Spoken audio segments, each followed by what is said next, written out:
menyampaikan pantun terlebih dahulu. Anapa Sekda ini sudah kebiasaan kami di Komisi 10 apabila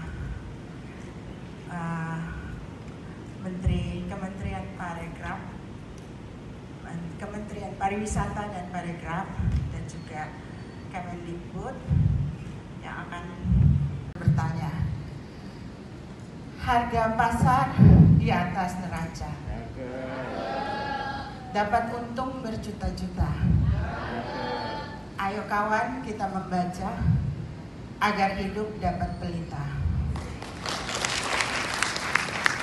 Satu lagi, ke Kendari bawa merica, singgah sebentar di Mandonga. Siapa orang gemar membaca, jalan hidupnya penuh cahaya. Dalam keadaan sehat, hanya satu saja yang kurang sehat kelihatannya karena masih pakai masker. Alhamdulillah, yang saya hormati, tentu yang kita banggakan wakil kita di DPR RI Pusat ya, yang Bupati SPDM PUM yang saya katakan tadi, beliau merupakan Kepala Kantor Bahasa Provinsi Sulawesi Tenggara. Beliau lahir pada tanggal 25 April. Implementasi ini ya memang kita harus perlu bergerak bersama begitu, terutama dukungan dari pemerintah daerah seperti itu. Kita harus berkomitmen secara bersama-sama. Terkait itu ada 4 tonggak keutamaan bahasa negara. Yang pertama, pemantauan penggunaan bahasa di ruang publik, lalu sosialisasi pengetahuan. Tentunya. Selanjutnya, ini juga tadi undang-undang, aturan, regulasi, pasal-pasal yang sudah beberapa kali disebutkan oleh para narasumber, mulai dari Sumpah Pemuda, Undang-Undang Dasar 45, Undang-Undang Nomor 24, kemudian Peraturan Pemerintah Nomor 5. Ini ya cukup memprihatinkan ya, beberapa tadi sudah dipaparkan bahwa literasi kita ini sangat-sangat rendah begitu. Nah, itu menjadi topik yang menarik ya, Bapak Ibu narasumber. Saya staf Kantor Bahasa Provinsi Sulawesi Tenggara. Nah, kemudian pada kesempatan pagi hari ini saya akan memandu jalannya sesi diskusi pada pagi hari ini. biasanya orang yang sebagai sekretaris itu dianggap kompeten, mampu, qualified dari sisi administrasi. Administrasi itu yang kuatnya di mana? Administrasi itu yang kuatnya di kemampuan literasi. Kalau orang tidak mempunyai kemampuan literasi yang baik, ya dia tidak cocok untuk menjabat sebagai sekretaris. Karena dia harus membantu pimpinan, harus membantu. Beliau untuk memaparkan materi secara singkat, saya akan membacakan biodata beliau. Nama lengkapnya Dr. Andes Asulio M. Hum, PhD, kelahiran Buton 25 Mei. Sebentar lagi Pak, saya kira berarti ulang tahun ya Pak ya. Ya, beliau saat ini menjabat Kerjanya di bank, atau kerjanya di bangunan, atau yang penting mau cita-cita jadi manusia. Orang Australia sudah bercita-cita, masih kecil sudah bercita-cita mau ke Bali. Karena cita-cita mereka itu mau ke Bali dan Bali itu adalah Indonesia, maka di sekolah harus belajar bahasa Indonesia. Kalau izinkan saya memperkenalkan pakai bahasa isyarat karena sebenarnya berhubungan dengan bahasa isyarat.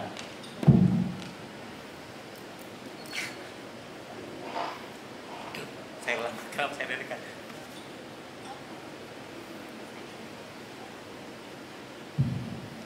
Perkenalkan, nama saya Ipai. Saya dari komunitas Gerakan Kendari Belajar. Mungkin yang dilakukan dari sama Bapak Eka mirip-mirip lah kami dengan Sultra Island Care SIC. Kami sering berkolaborasi. Nah, di sini saya ingin bertanya kepada, mungkin bisa dijawab oleh Ibu Punyawati dan Bapak Riza juga. Untuk saya pribadi, saya tak lupa sarapan. Sarapan pagi, lontong ketupat.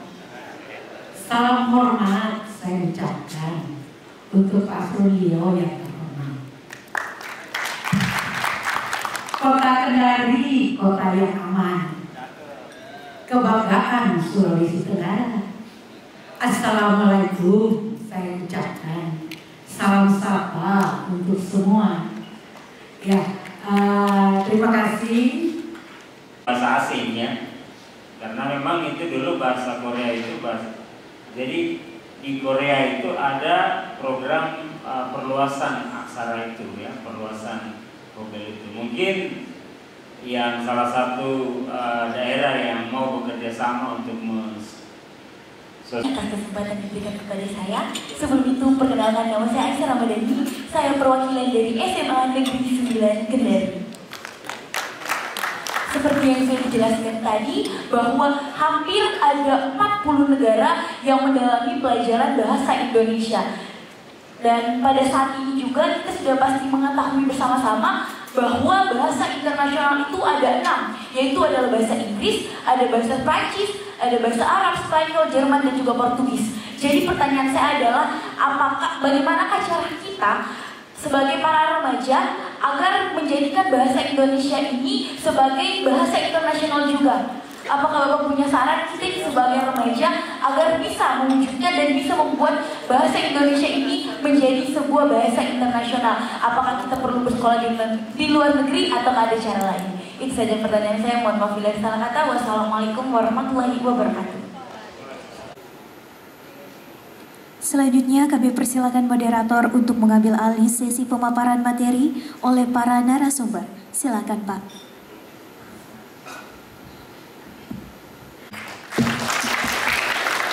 Ya, baik. Sebelumnya Assalamualaikum warahmatullahi wabarakatuh. Ya, salam sejahtera bagi kita. Saya staf Kantor Bahasa Provinsi Sulawesi Tenggara. Nah, kemudian pada kesempatan pagi hari ini saya akan memandu jalannya sesi diskusi pada pagi hari ini. Terima kasih. Assalamualaikum warahmatullahi wabarakatuh. Selamat pagi untuk semua. Salam Bapak Sekda, Pak Suryo. Buah Persik, buah kedondong. Pak Sekda, tanya dong. Ya, baik. Yang pertama tadi persoalan penggunaan tata bahasa ya, yang ada imbuhan di awal itu. Maaf tadi saya mau mengklarifikasi judul Bapak juga tadi itu ada penggunaan kata di berpisah dengan martabatkan. Mungkin belum sempat direview Pak Sekda. Itu ya? Ya, di martabatkan. Nah, mungkin ini hanya supaya bisa dilihat kembali saja. Yang kedua, saya tertarik dengan slogan Badan Bahasa sama ya, terkait dengan lestarikan bahasa daerah selain kita mengutamakan bahasa Indonesia. Gitu. Nah, mungkin ini usul karena kebetulan Bapak Sekda sebagai pengambil keputusan dan perumus kebijakan untuk pemerintah daerah.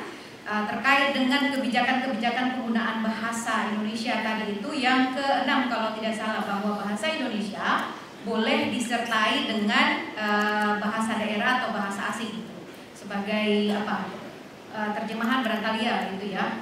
Nah, alangkah menariknya sebenarnya di Sulawesi Tenggara ini ketika kalimat-kalimat bahasa atau nama-nama jalan dan sebagainya, bahasa Indonesia yang dipakai di ruang publik itu disertai, tidak usahlah bahasa Inggris itu ketiga gitu, disertai dengan bahasa daerahnya. Nah, karena kita punya banyak bahasa daerah ini, bahasa Buton, Muna, Tolaki dan sebagainya, mungkin bahasa asingnya, karena memang itu dulu bahasa Korea itu bahasa. Jadi di Korea itu ada program perluasan aksara itu ya, perluasan vokal itu. Mungkin yang salah satu daerah yang mau bekerja sama untuk mensosialisasikan itu sudah sangat terlambat. Nah, makanya Ibu Tina dalam hal ini sebagai anggota Komisi 10 memahami itu dan memotong atau memotong kebiasaan lama yang ada, sehingga mulai sejak SD ibu itu sudah menekankan sekolah-sekolah yang ada di dengan Komisi 10 DPR RI dari pimpinan Kalam juga sudah membawa kegiatan kemitraan ini, literasi bahasa di Sultra ini. Saya kira ini harus kita sambut dengan Sekretaris Daerah Provinsi Sulawesi Tenggara.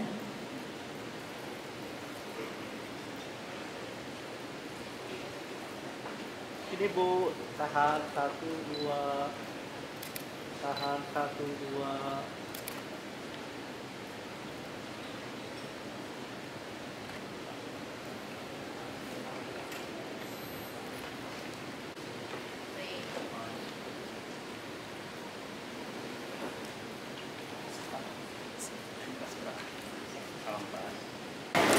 Kegiatan yang kami lakukan pada hari ini merupakan kegiatan kemitraan bersama Komisi 10 DPR RI. Nama kegiatannya adalah literasi kebahasaan dan keutamaan bahasa negara di ruang publik. Jadi pada kegiatan ini kami melibatkan beberapa pihak, diantaranya dari guru, dosen, siswa, terus komunitas literasi, dari tokoh adat, pemerintah daerah, dan ada kepala sekolah, instansi-instansi terkait seperti itu.